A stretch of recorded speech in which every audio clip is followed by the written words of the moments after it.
Hey friends, welcome back to my channel. তোমরা সবাই কেমন আছো? আবার অনেকদিন পর তোমাদের সাথে একটা রেসিপি ভিডিও শেয়ার করবো বলে চলে এসেছি। এটা হচ্ছে আমার মায়ের হাতের স্পেশাল পনির রেসিপি। এটার জন্য আমি এখানে ফ্রোজেন পনির নিয়ে নিয়েছি। আমি ফার্স্ট টাইম ফ্রোজেন পনিরটা ট্রাই করলাম। তোমরা কে কে ট্রাই করেছো জানিও। আর তার সাথে সাথে তোমাদের সাথে আমার কিছু পার্সোনাল অভিজ্ঞতা শেয়ার করবো বলে চলে এসেছি। অ্যাকচুয়ালি আমরা যে সমাজে বাস করি না, সেই সমাজে দু ধরনের মানুষ থাকে।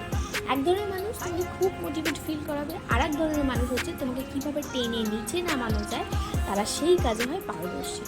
আর দুর্ভাগ্যবশত এই সেকেন্ড ধরনের মানুষের সংখ্যাটাই আমাদের চারপাশে বেশি। তারা আমাদের ফ্যামিলি মেম্বারও হতে পারে, ফ্রেন্ড সার্কেলের মধ্যেও হতে পারে। আর জানো তো, এরা সো কল্ড ওই কাকিমা জেঠিমা হয় না। এরা নিজের এজেরও হয়, নিজের এজ থেকে ছোটও হয়। এদের কাছে তুমি যতই পারফেক্ট হও না কেন, তুমি যতই ঠিক হও না কেন, এরা ঠিক তোমার খুদ বার করবে, তোমাকে ছোট করবে, তোমাকে অপমান করবে। মানে এরা এই কাজে একদম ডিগ্রি নিয়ে রেখে দিয়েছে। আর এরা এটা করেই না বেশি স্যাটিসফাইড হয়। আর আমার মনে হয় জানো তো, এরা না নিজের লাইফে স্যাটিসফাইড নয়, সেই জন্য অন্যের লাইফে কী চলছে, সে কী পড়ছে, সে কী করছে, সেই নিয়েই তারা বিজি থাকে। আর এদের জন্য জানো তো, এখনকার সমাজে ডিপ্রেশন, অ্যাংজাইটি এইসব ওয়ার্ডগুলো উঠে এসছে।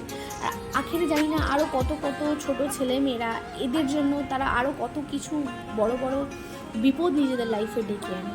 তাই আমার মনে হয় এখনকার দিনে দাঁড়িয়ে সেলফ লাভটা ফার্স্ট প্রায়োরিটি হওয়া উচিত।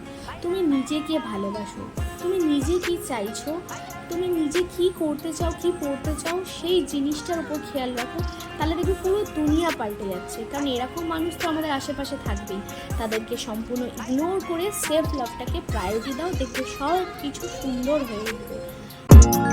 রেসিপিটাও শেয়ার হয়ে গেল। ভিডিওটা ভালো লাগলে লাইক, শেয়ার, সাবস্ক্রাইব করে দিয়ে আমার পাশে থেকো।